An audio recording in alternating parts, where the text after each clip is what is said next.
有粉絲問想屋企越住越旺應該點做呢？每家人情況唔同，冇辦法逐個教，但唔應該點做呢？我可以分享下，幫你避雷。首先屋企少放啲公仔玩偶，尤其唔好擺喺床頭或者梳化背後。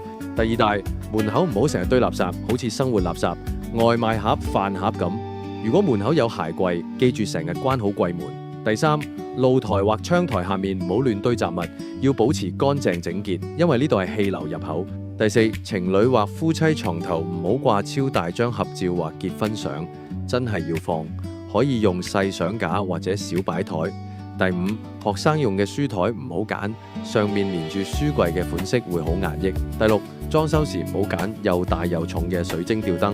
第七，屋企少放啲奇奇怪怪、神神化化嘅嘢，例如大型冷兵器動物、頭骨大葫蘆、巨型水晶大石頭等等。最後一點好重要，眼見得到嘅地方唔好亂放錢，無論係紙幣定硬幣、本國貨幣定外幣都一樣。